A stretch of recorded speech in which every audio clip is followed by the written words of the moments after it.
Hello, ladies and gentlemen. I am O'Brien McMahon, and this is People Business.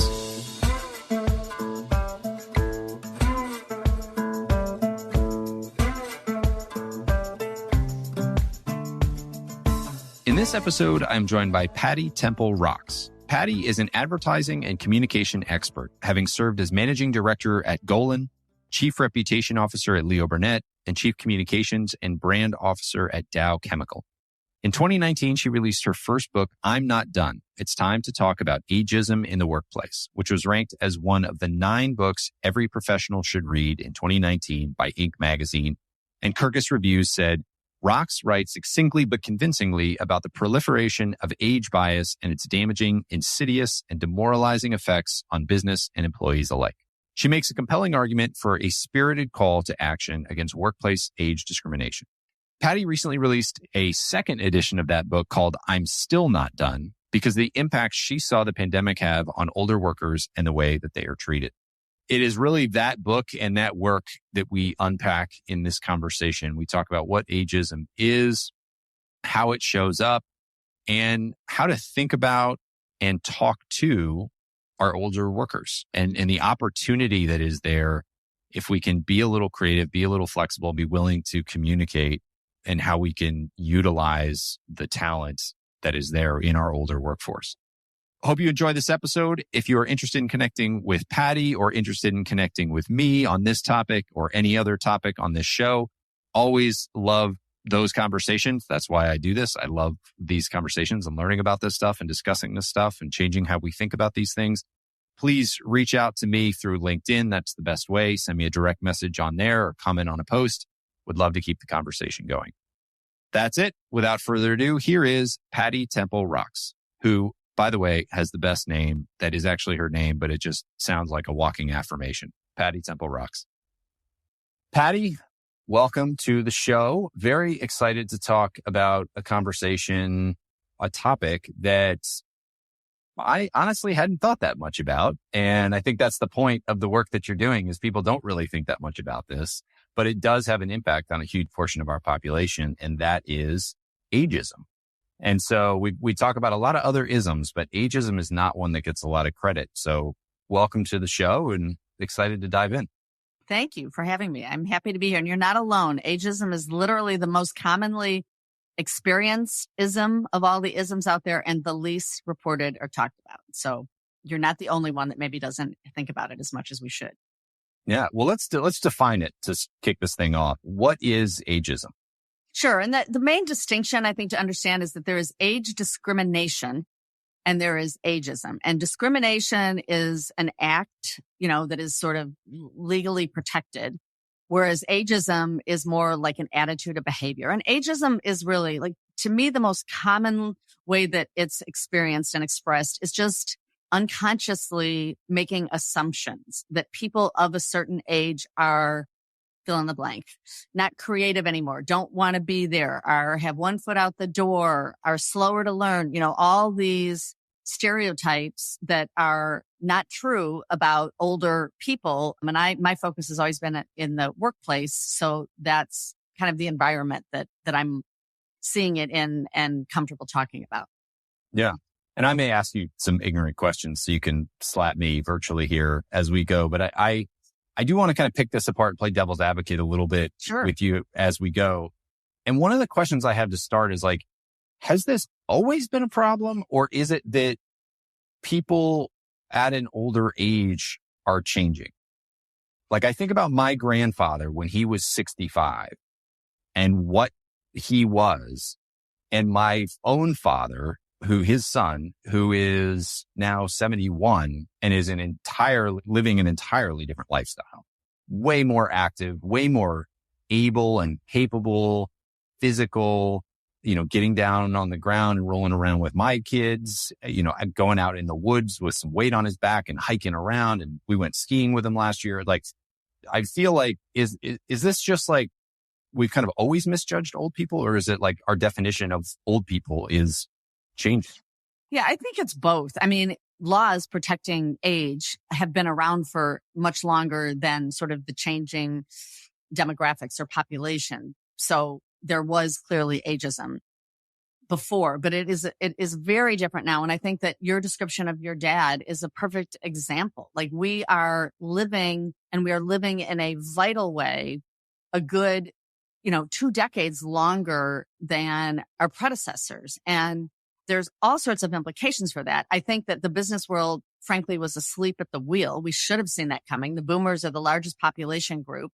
And as they were aging, the significant numbers, therefore, in the workplace, just because of the strictly population based, we should have sort of realized, okay, our normal assumptions that somebody might be ready to retire at 60 need to be questioned because, first of all, financially, a lot of people can't afford to retire at 60 anymore. When you were your grandfather, I don't know how long your grandfather lived, but in the life expectancy for men used to be in the low 70s. So if you retire at 60, 65, you're looking at a shorter period of time than today where you need to be able to pay for things. And so, there are some people that are very focused on this issue of the large number of aging so-called workers, partly because who's going to take care of this huge number of people if they don't have the ability to keep working and taking care of themselves? So I think it's totally accurate and fair to say there are some things that make this a bigger issue now than it was 10, 20 years ago. Yeah. But I do like your point that these laws were put in place with previous generations, like that this has been a problem for a while. That was a good point. So let's unpack it a little bit more.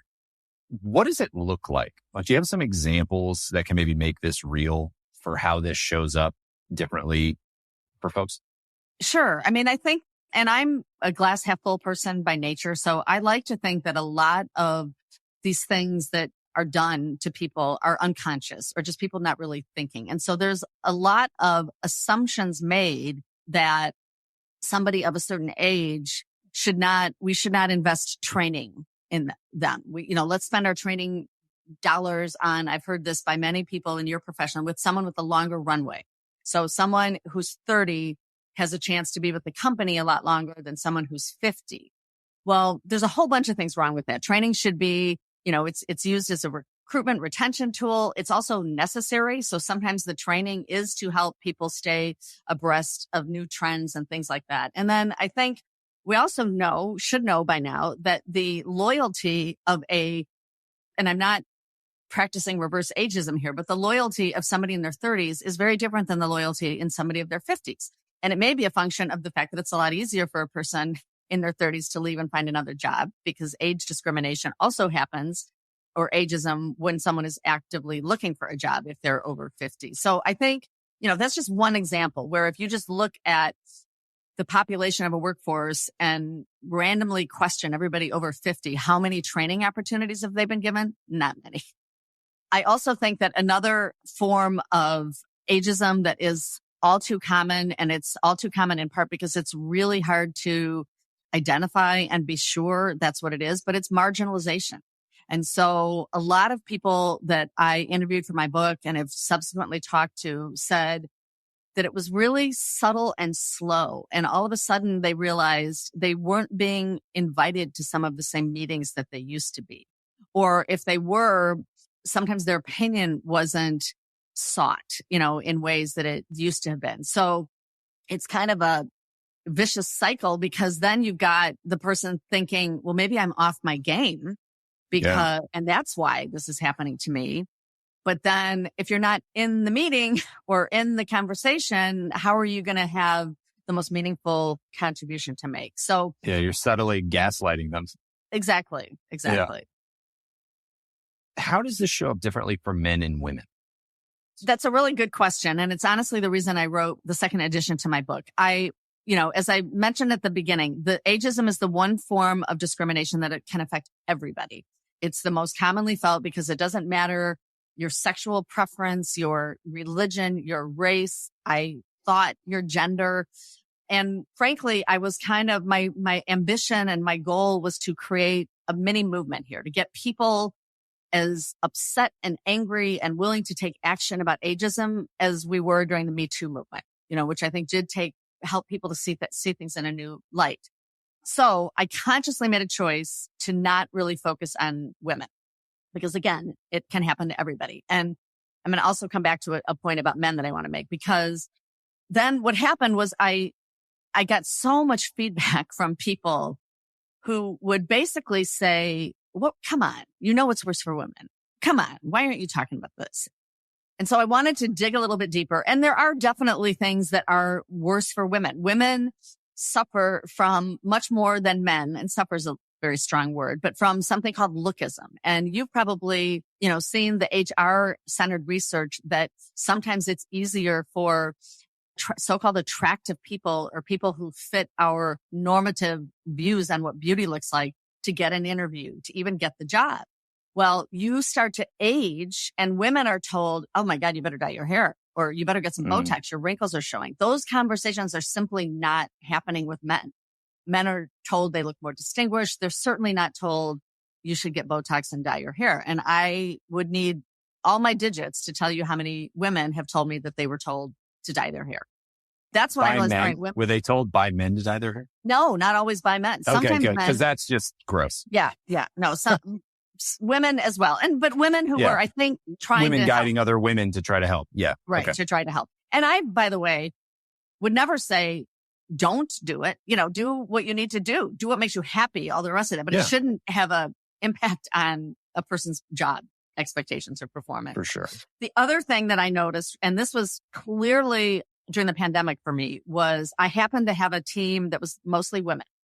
And in the early days, as we all remember, it was the wild, wild west. We didn't know how long it was going to last. We didn't know what to expect. We were at home, and then slowly we were getting out, and there was homeschooling, but then certain daycares were opening, and every day was a new thing to try to figure out, whether it's, I was on many a call where it was someone then just got a text, oh my God, somebody in my son's preschool has COVID. I got to go get him. Or every morning you're taking the temperature, all these things. And we are still a maternally biased society. And so women were doing that.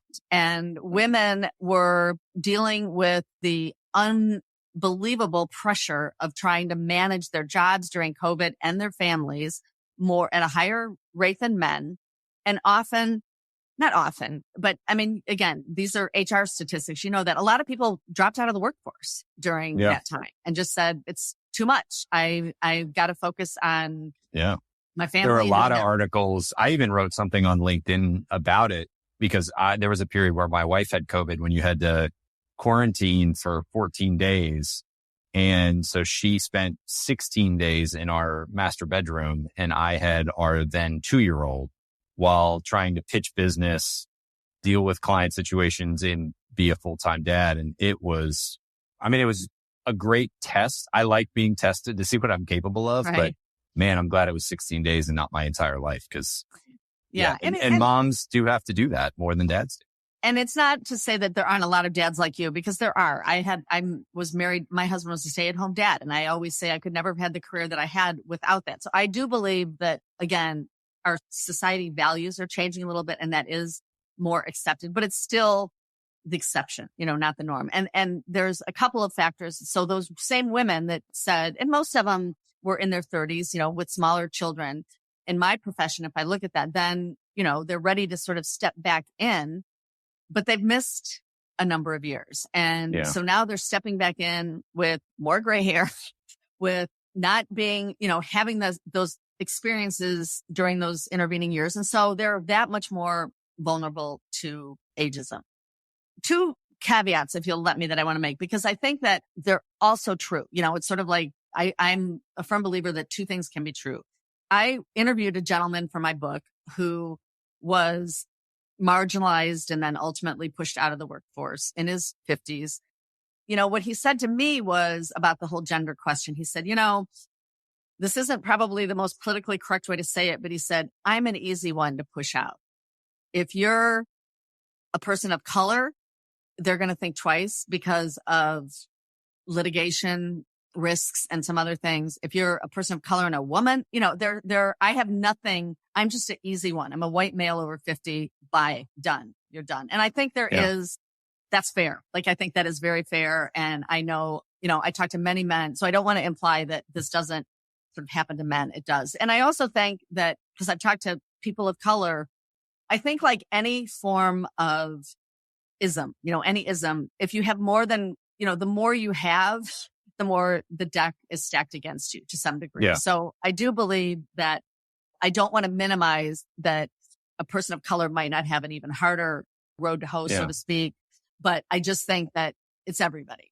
And to that point, I think you go down a negative path, or it gets really messy really quickly when you try to rank order who has it worse.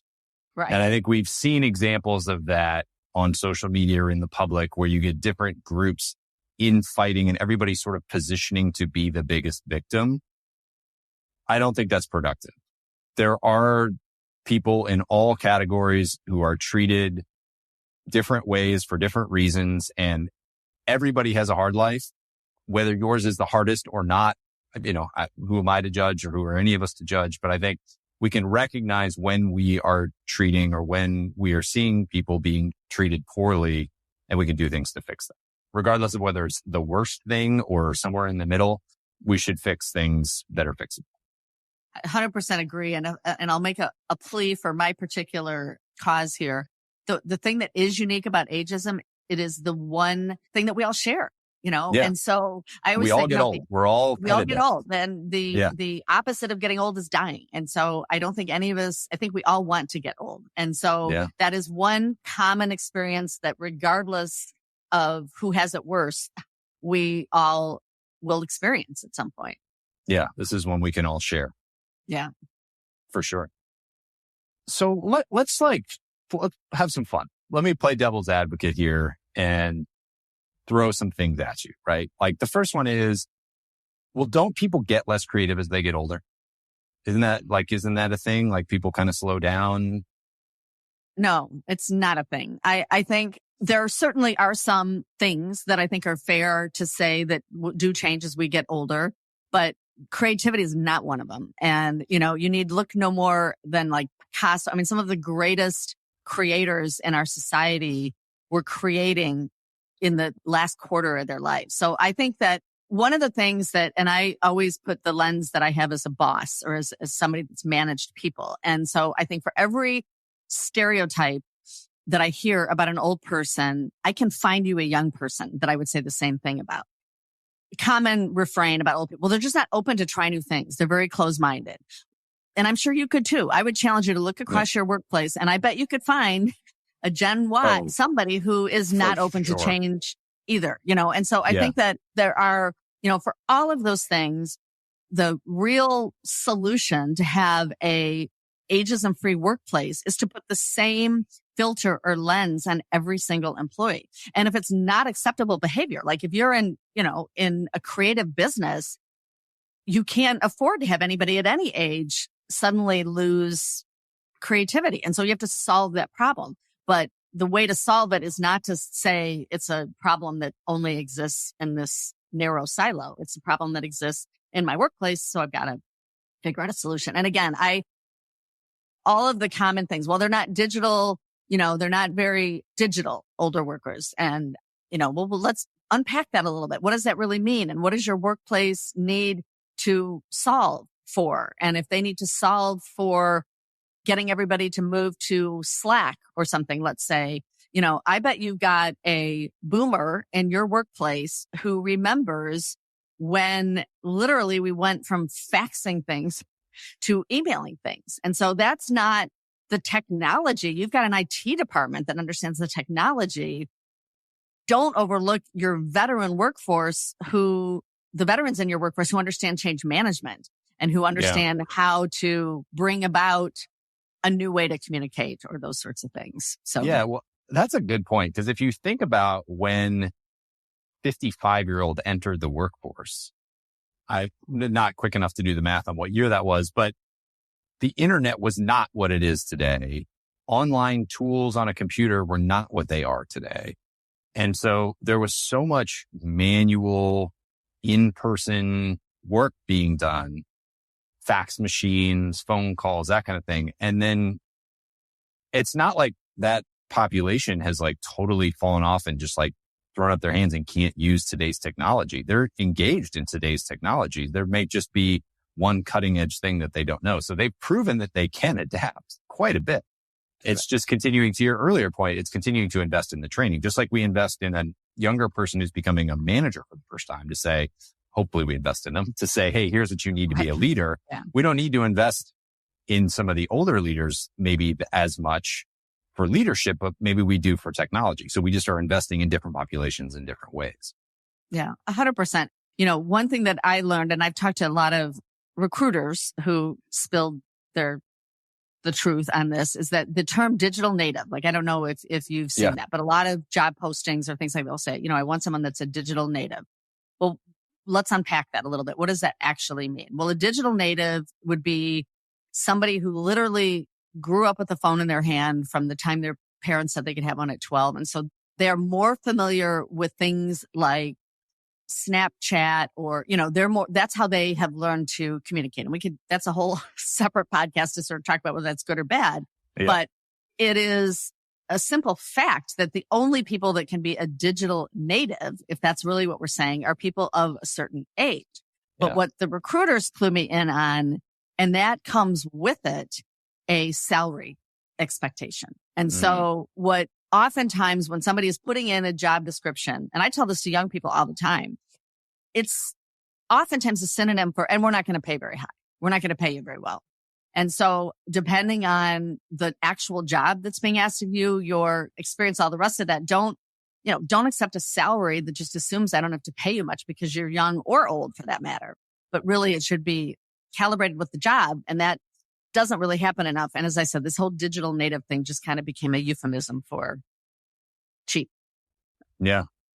So I have some more sort of myths or whatever that I want to unpack, but I think some of them maybe are a little heavier. So let's save those. We'll table those for a second. And let's just go back to the basic question of, we've been talking about this, what it is. Why should employers care about this? Is there a business case for this? 100%. And I think that it is, first of all, there's lawsuits, and there's litigation. And while many are settled, many are not. And even the ones that are, sort of settled, so to speak, before the person leaves cost money, and the average price of sort of addressing an ageism allegation is $250,000. But the actual cost of that is so much greater in the workplace. And I love when I talk to people in your profession, because I know you know this, is the loss of confidence and loyalty to the company.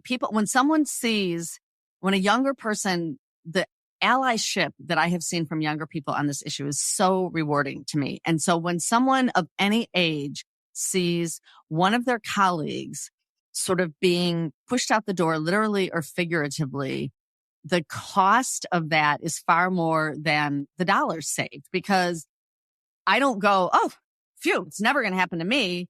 We're now starting to realize, as I said earlier, that could be me, or that could be my mom or my dad, because now we've got all these young people who've had 2 career parent households to grow up in, and they know how important these jobs are. So I think it's the lack of trust or confidence when the employee population sees any group treated marginally.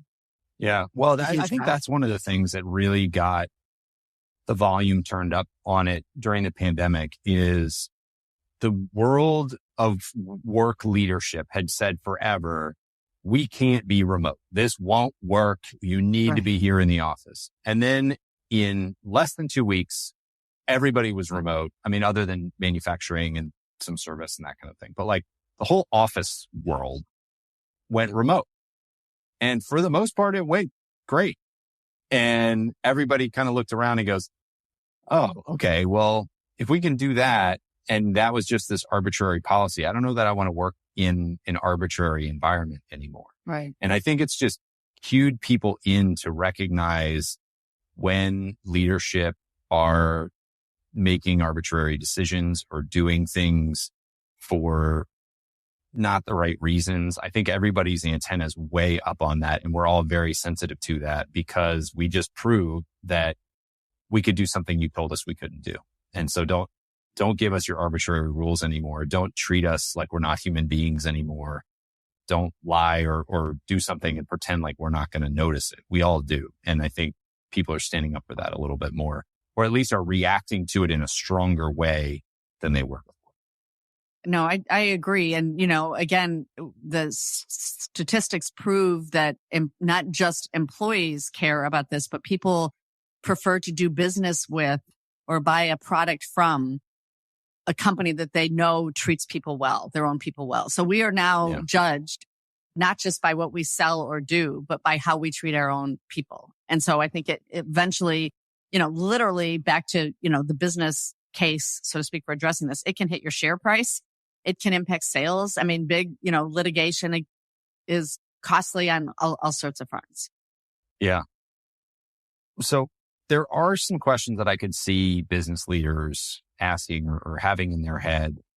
One is, well, we've got to be managing the cost of the business, and we need people who show up and do the work in the business. And we can hire 2 or 3 people for the cost of this 60-year-old. And they're great, but they're not doing the work the way we need people to do the work. And so if we get rid of 5 of them, we can bring in 15 others and we can keep this fresh and get our work done. Like, that's a real conversation that I think leadership teams are having.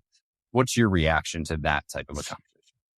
Yeah, I mean, you have to look at that and consider that this is not an entitlement that the organization has to sort of keep people around until they decide that they're ready to leave at any cost. There is our workplace culture over the years has been what I call this incredibly linear sort of thing. Like, you'd get promoted to the next job and then the next job and the next job. Obviously, this is more of a white collar issue, but then you reach a point where maybe you've maxed out. There is no bigger job or higher salary that you're going to get, or the organization, your salary growth outstrips what the organization can actually afford. And so those are legitimate conversations to have. They're not always comfortable. And so what has been happening more often than not is those conversations are never being had. People are just sort of making arbitrary decisions that I'm going to get rid of these 5 expensive people and hire 10 or 15 less expensive people, instead of really trying to look with a wide open eyes and a creative win-win approach. Like, is there something different that we could do with these veteran employees that understand our business, understand our culture? Maybe this isn't what they should be doing anymore. And I have countless examples that I can share, but I also want to say, and that attitude adjustment also has to happen on the person who would like to keep working well into their 60s or even 70s. You can't go into it expecting that you're going to continue to just sort of make more and more and more and more and more. At some point, you have to say, I really want to just keep working because I love my job. I need the income. A lot of people, literally, they call them the death years, need health insurance until they can get until they get Medicare eligible. So some of it is even just like, let's just have this honest conversation. It might not be easy. What are you really looking for? How can we make this work? And then the people who are most valuable, I hope this is true of any age, are the ones that you're going to try to be flexible with and try to come up with something that can work. And so I tell older people this all the time. You might need to compromise a little bit of your salary, but what do you want? Do you want more freedom? And of course, now in the post-COVID years, these things are, everybody, it turns out, wants it. But, prior to COVID, I think that was one of the biggest myths of the generation differences is like, oh, younger people want flexibility and autonomy. And it's like, yeah, so do older people. Like, what? Right. What exactly. Person do you go like, hey, do you want to go live a happier life? And they go like, no, I'll just keep doing it the way we were doing it. Exactly. Everybody wanted that. And I'm sure that you have personal experience with this, and so do I. Like, what someone wants is you can only uncover that in a conversation. And yeah, so 100%. If nobody is having a conversation with people, and this is another thing that is unfortunately all too common, for whatever reason, performance reviews, the compliance and giving people performance reviews, they're not as compliant when people are of a certain age. Like, I talked to so many people who said, I haven't had a review in years. They just sort of fill in the paperwork, get it done, but I haven't had a real sit down review.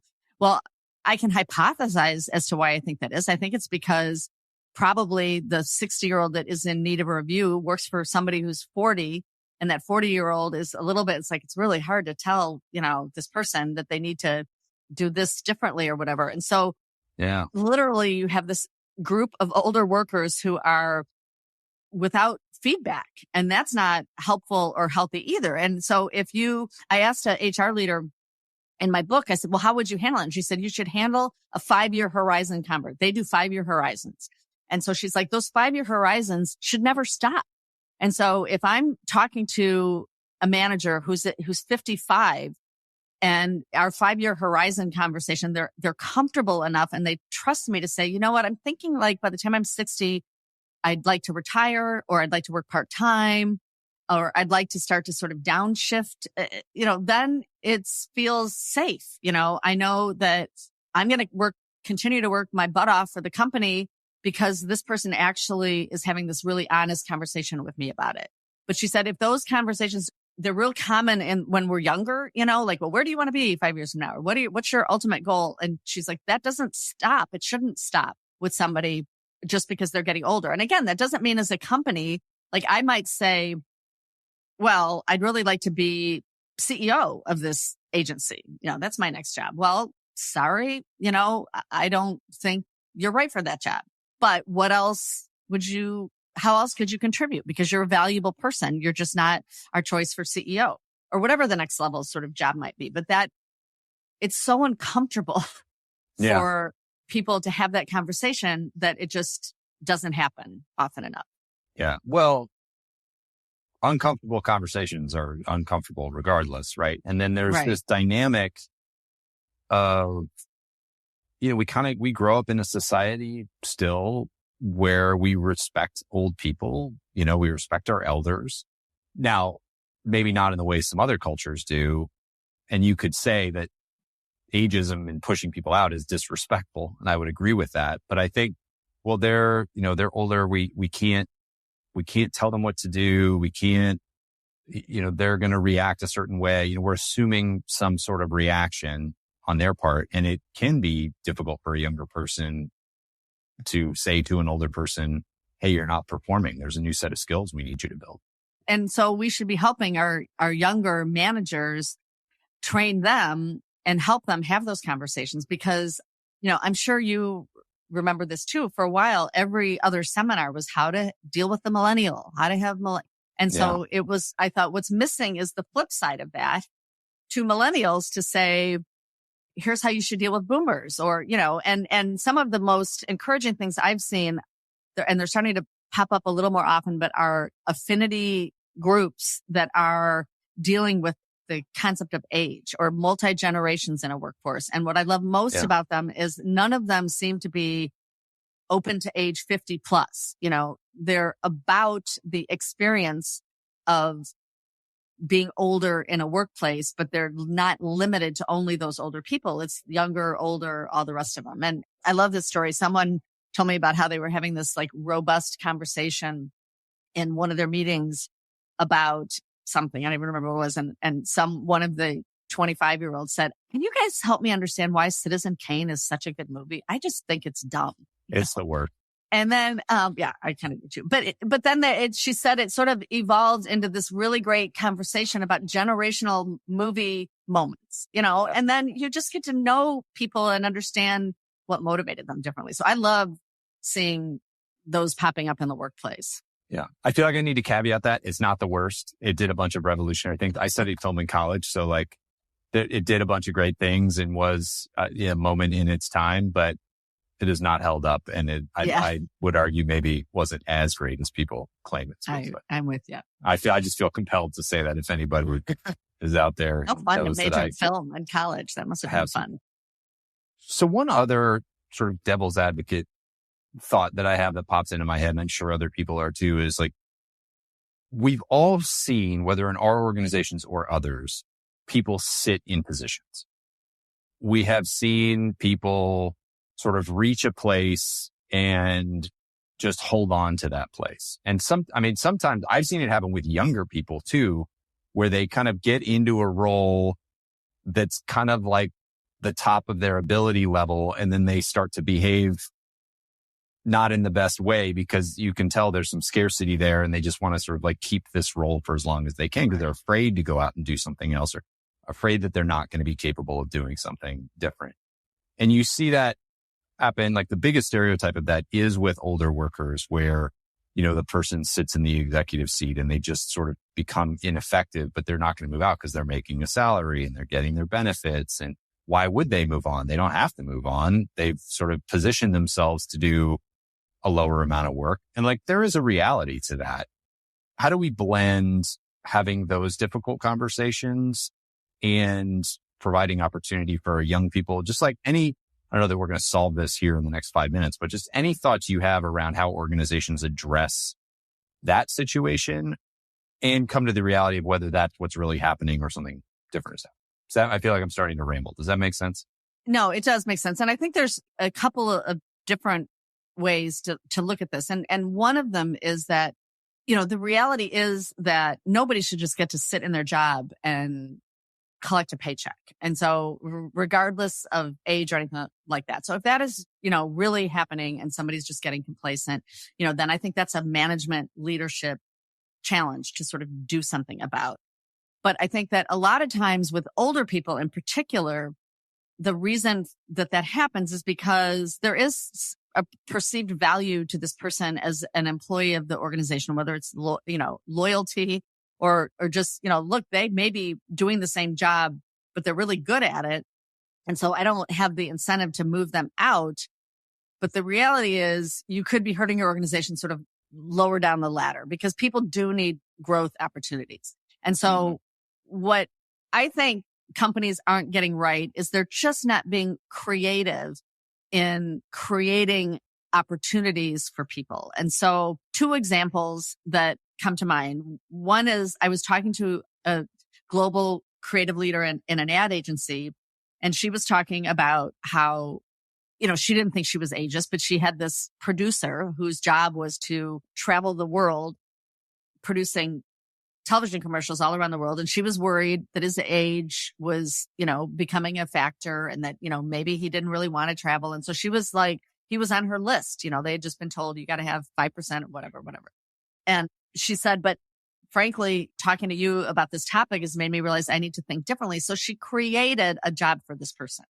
And it was a sort of home-based job. You didn't have to travel, but he, in one phone call, the people that were out on the road traveling at cheaper salaries, all the rest of that, could call him and he would have a Rolodex full of ideas of people to call to get this permit or to do this, to do that, to do that. And she said, so he's happy.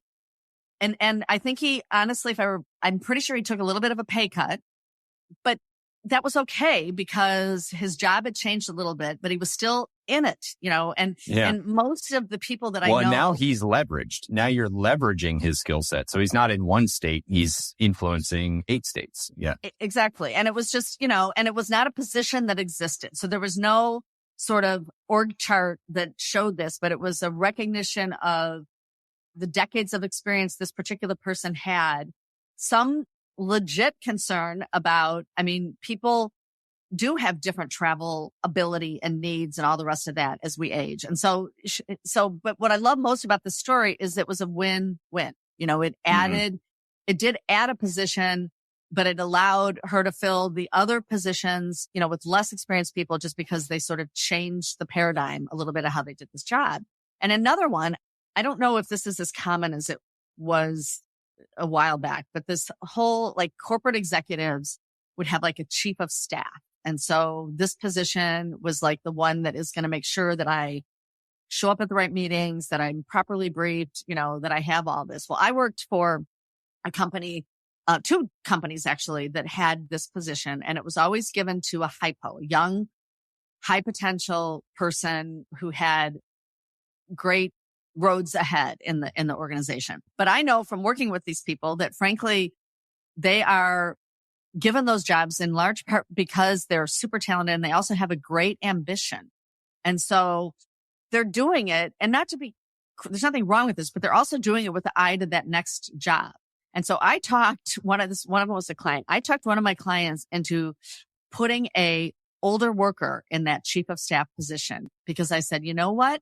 She doesn't care about anything but helping you succeed. There is no next job for her. She's not looking for 4 more bumps from a career growth standpoint. She just has decades of working for this company that knows, when somebody says this, they actually really mean that, and the younger person hasn't, I'm not being critical. They just haven't figured that out yet. And so the CEO did it and thought it was the greatest decision he'd ever made because he's like, talk about nothing but my best interest in mind. That's what this person had. So anyway, and that was just a complete rethink. Like, let's not put a young person in it. Let's put somebody that's already been in the job and ask them to do this for the next X years. One last example. Most companies consider expat assignments for younger people for the same reason. Well, an expat with kids, it's a much more expensive proposition than somebody whose kids might be grown and out of the house. And so why not? The salary issue isn't a difference maker, but you are not buying somebody's house. You could save a lot of money in how you treat the whole expat challenge if you were a little bit more open-minded about sort of the age range of the people that you consider for that role. So I think it's all about, let's find win-win. What are you going to do when you retire? Oh, you're going to travel? Well, hey, how about we have a couple of assignments. You can travel and work and still be contributing, but get some of that experience. Yeah, that's a great, I'll admit I hadn't thought about that. That's really good. Have you seen, I think the movie's called The Intern? Yeah. You know that one with Robert De Niro and Anne Hathaway? It's a cute little movie, but it paints the picture that you talk about with the chief of staff where he retired as a corporate executive after years and he just got a internship at a tech job and he shows up in his 60s and everybody else is in their 20s and the men don't know how to be, young men and everybody's losing their minds and he's just the stable one who kind of helps everybody on track. And it's a comedy kind of tongue-in-cheek movie, but there is some truth to that too, to bringing in somebody who can help guide. Yeah. And it actually, there were a number of companies that started internship programs for older people as a result of that movie. So it did some good, I think. Yeah, that's great. So we're talking about flexibility. Let's keep on that track. What are other things that you see employers doing to get creative around retirement? One of my favorite examples is a company that recognized they looked at their employee population base and saw, oh my God, if everybody that's eligible for retirement, because they had a specified eligibility year, takes it in the next 3 years, we're screwed. Because the knowledge that will, sort of walk out the door with them could really hurt our ability to be successful. So they decided to dig in a little bit deeper and try to sort of understand how people were choosing to sort of communicate when they were retiring. And they found that for whatever reason, and they think they figured out why, people were waiting till 6 months before they wanted to retire to say, oh, I'm going to retire. Yeah. And when they dug a little bit deeper, they found that people were afraid to announce it any earlier than that because they thought that would send a signal that, well, I'm going to just be phoning it in. You can't count on my hard work or all of these different things. They also found that those same employees that sort of use that 6-month time frame were also unprepared psychologically, financially. And so for many of them, retirement turned out to be an unpleasant, sort of stressful thing. So they thought there's got to be a way of trying to make it better all the way around. And so they did a lot of the training that we were talking about earlier with people saying, let's have these conversations much earlier. And they created basically a phased retirement and gave people this 5-year window that you were expected to, if possible, say, I'd like to retire in the next 5 years so that the company has time to manage the succession. Sometimes the person who's leaving can be part of that succession and train their successor. And it's one of those things where the benefit was all the way around because the people that were actually making the decision to retire were just much more ready in every way, psychologically, financially, and it just worked out is a win-win for everybody. And I think they've also found that it's an effective recruiting tool, that they literally talk about it when they're especially mid-career people, so that they take the job sort of knowing that they could potentially stay there till the end of their career and it would be a positive experience. Yeah. So is it fair to make the assumption that you are not a fan of mandatory retirement ages? Yeah, I'm not, because I think that it's just so arbitrary and everybody's different. Some people at a certain age should retire because of their either interest or other factors, and other people will keep going and contributing. And so I think it kind of misses the performance aspect of a job to just give people an easy out. Having said that, though, I do understand, like, I'm on the board of a bank and we have a mandatory retirement for being a board, and I get it. It's also, there's a fiduciary, it's sort of the expectations and the norm. So I did not refuse this offer to be on the board because of this, but it helped me to know going into it that this is a policy that they have. And actually, while I was on the board, we did elevate it 3 years. So make it 3 years longer than it was. But, so I'm not a fan. I also don't think you can tell a company how to do business. I just think if a company is going to have a mandatory retirement age, they just need to be transparent about it. Yeah. It's interesting because we have one at my company, but I've seen in the almost 15 years that I've been there, I've seen the approach changing. And so I know that they're open to changing it as different scenarios present themselves.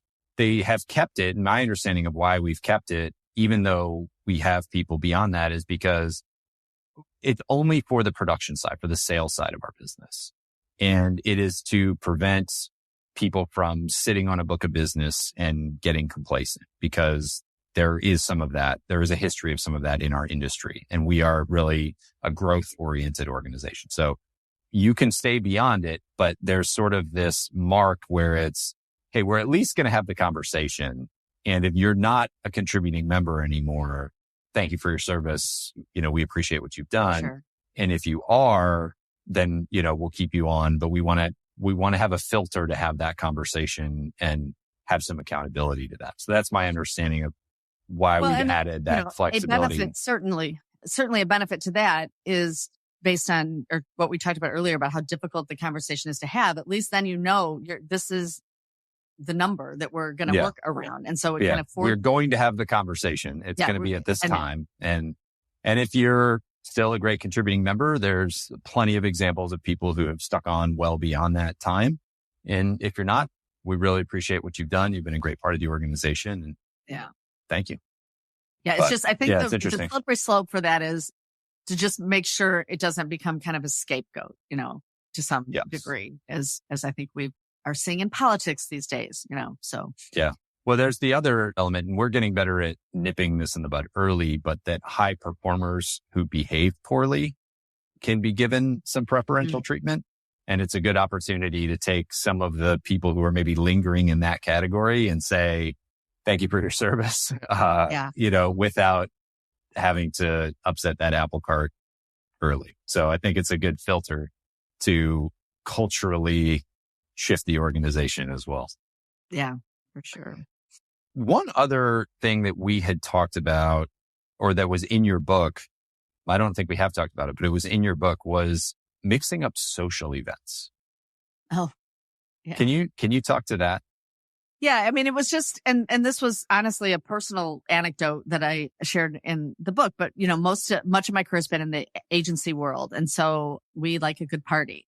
And so you have parties, and usually the people who volunteer to plan the parties tend to be the younger workers. And so there was this history of having parties that were designed by and for younger people. There was a number of years in a row where it was a theme party, dressed like a lumberjack or, I don't know, different things for the holiday party. And at one point, some of the people who were older said, I don't do costumes anymore. Like, I'm not going to, dress up. And of course it was fine, but it made me realize. And so the next year when I appointed the committee, I made sure that I had, a mix of ages, and we had a traditional sort of old-fashioned, elegant holiday party. And what I found most interesting was the younger people were like, this is really cool. Like, we should do this more often, And so I just think it was just a small example, but there are so many of those little things sometimes that I think that if you're in the minority population as an older worker in a workplace, then maybe the kinds of social events that are planned are not necessarily accommodating to you, or even, people with kids and, different things. And so that just made me realize that in my own way, I was being ageist by assuming that the 20-somethings should always plan the parties. And in reality, you get a mix of your employee population to plan. You're going to have a party that appeals to more people. I love that. Patti, anything that we have not talked about or any final message that you want to get across on this topic? Well, there's certainly a lot that we could talk about. But I think we've covered some really great stuff. And I so appreciate the fact that you're using your platform to add the conversation around ageism. I guess, if there's one, as I said, I'd like to try to see the glass half full when I can. And if there has been one thing in the last few years that has really made me happy, it is seeing the response of young people as allies. And it's almost like a lot of other forms of subtle discrimination where they just didn't even see it. And I remember I spoke to a group of graduate students about this. They were doing a unit on discrimination, but of course, age was not one of their topics. And so their professor said, I think we should add this. And so we did. And I encouraged them all to go home. It was the holidays. And I said, and just ask your parents, ask your aunt, ask people if they've experienced it. And they came back because their project was due after the holiday. And they came back fired up and mad because they're like, oh my God, yes. And this happened to so-and-so. And, and they were like once they sort of opened the conversation, they discovered that people who they felt were vital, good at their jobs, still had plenty to offer, were being marginalized or were worried about being marginalized. And they just feel very strongly that that's not fair. So I think it's, just as in all forms of discrimination, we got to get more people under the tent to say this isn't right. And I think as we do that, our odds of making it better, if not go away, are infinitely greater. Yeah. Well, I have two great examples in my own house of how it can be done well, because my dad is 71 years old, just turned 71, and he's still running his own small business and doesn't have any plans to retire and does a great job and enjoys it and finds meaning from it. We were just talking about it the other day. And my mom, who's 69, going to be 70 next year, she's a sports photographer for the local high schools and has still got her 30-pound camera running up and down the sidelines, taking pictures and high-fiving student athletes and all that kind of stuff. And, she loves it and is, such a vibrant part of the community because of that work that she's doing. So, yeah, I've definitely seen that example. All any of us want, and I guess I haven't said this yet, because I never want anybody to think that this is a win-lose thing, that for older workers to win, younger people have to lose. There is room on the boat for all of us. And I don't think that anyone is entitled to keep working forever. I think it is just a matter of we all would just like to have the choice. Your mom wants to say, I don't want to run up and down the field anymore. She doesn't want somebody else to say, well, you must be too old to run up and down the field anymore. Yeah. Like, we all just want to be part of the conversation and choose our own final chapter. All right. And on that, I will bid you adieu, bid our listeners adieu, and hope you've enjoyed this great conversation on ageism. Patti, thank you. Thank you.